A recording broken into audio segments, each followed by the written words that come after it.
안녕하세요. 이솔입니다. 수의사 김효진입니다. 네. 아니 선생님, 요즘 날씨도 좀 추워지고 미세먼지도 많아져서 감기 자주 걸리잖아요. 맞아요. 우리 야옹이들도 감기가 걸리나요? 고양이들도 실은 재채기라거나 콧물을 흘리는 고양이 감기에 잘 걸리는데요. 좀 더 정확하게는 고양이 상부호흡기 증후군이라고 해요. 네. 주로 그러면 감기 걸렸을 때는 어떤 증상들이 나타나요? 가장 대표적인 증상은 재채기죠. 그 외에 또 많이 볼 수 있는 게 바로 안과 증상입니다. 눈 이렇게 약간씩 끔뻑끔뻑하는 거 네, 많이 맞아요. 보셨죠? 네, 봤어요. 네, 그러다 또 괜찮아지고 네. 실제로 이런 증상은 안검 연축이라고 해서 눈을 깜빡이는 건 눈이 아플 때 나타나는 증상인데요.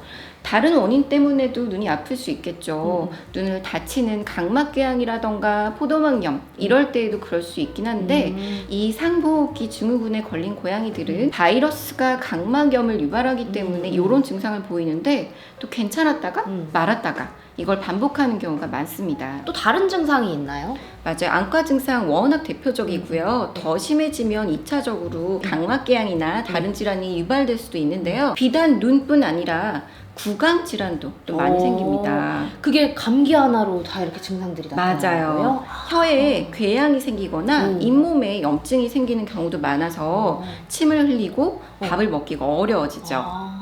이렇게 상부호흡기 증후군을 가지고 있는 고양이가 백신 접종을 했을 때 다리를 저는 경우도 있어요. 림핑 신드롬이라고 하는 건데요. 접종하고 한 1에서 3주 정도 되면 고양이가 심하진 않은데 살짝 다리를 절어요. 그럼 좀 나중이면 괜찮아지고? 네, 다행히도 이러면 좀 무서워서 백신 네, 못하겠죠. 이거는 항체 반응이기 때문에 시간 지나면 좋아집니다. 다만 보통 접종을 할 때 고양이들이 어리잖아요. 이때 막 까불다가 다칠 수도 있으니까 병원에 오셔서 혹시 다리를 다치지 않았는지 확인하고 문제가 없다면 보존적으로 관리해 줄 수 있을 거예요. 그럼 사람은 감기가 춥거나 아니면 좀 면역력이 떨어지면 걸리는데 고양이들도 감기 걸리는 이유가 사람이랑 똑같나요? 비슷해요. 일단 감염성 질환이에요. 원인체는 허피스라던가 칼리시 이런 바이러스도 있고요. 클라미디아 같은 다른 질환들도 있습니다. 네. 너무 어렵네요, 저한테는. 다양한 원인체 때문에 감염되는 거니까 다른 친구랑 접촉하거나 이럴 때 많이 걸리겠죠.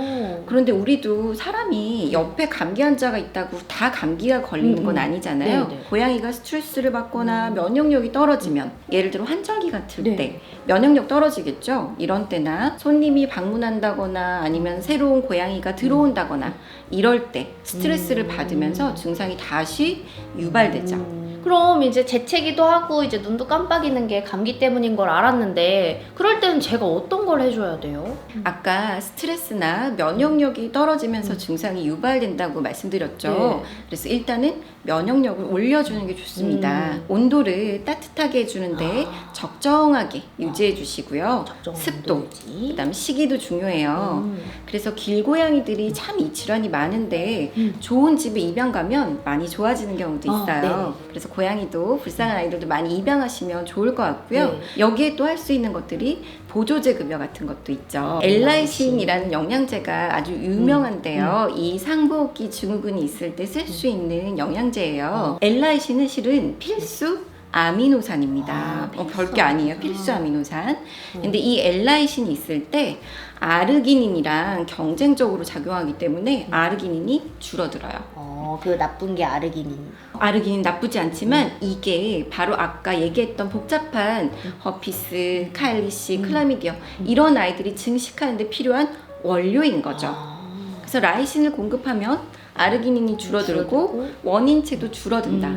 어떻게 보면 굉장히 이상적이죠. 그래서 몇 년 전만 해도 실은 이 엘라이신이 온갖 곳에 간식이랑 그리고 보호자분들도 매일매일 막 비타민제 먹이듯이 먹였는데 요즘 좀 논란이 되고 있습니다. 왜요? 엘라이신을 먹으면 뭐가 준다고 했죠? 아르기닌. 네.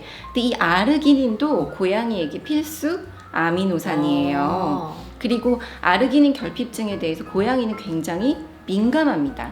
때문에 얘를 이유 없이 낮출 이유는 전혀 없어요. 그래서 요즘은 또 약간 죄악시돼서 이거를 아예 안 먹이시고 하시는데 그러실 필요는 없어요.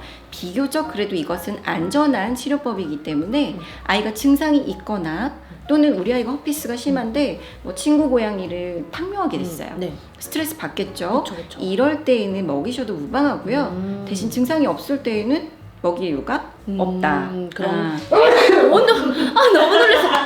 씨, LIC 좀 드려야겠네요. 아니, 이럴 때 LIC 이제 그렇죠. 재채기를 했다. 재채기. 네. 저 남자 고양인가 봐요. 명실하네요. 너무 깜짝. 이렇게 아플 때 예방할 수 있는 방법이 있을까요? 가장 좋은 거는 뭐니 해도 접종이죠. 그렇죠. 네, 접종을 해주시는 게 어릴 때 굉장히 좋고요. 임신 출산을 앞두고 있을 때 미리 접종을 해두셔야지 아기 고양이한테 항체를 충분히 줄 수 있어요. 엄마 고양이한테는 별로 심하지 않았지만 아기 때에는 아까 치사율이 높다고 했죠. 맞아요. 그래서 문제가 될 수 있기 때문에 그런 경우는 꼭 미리 접종을 해두시는 게 좋겠습니다.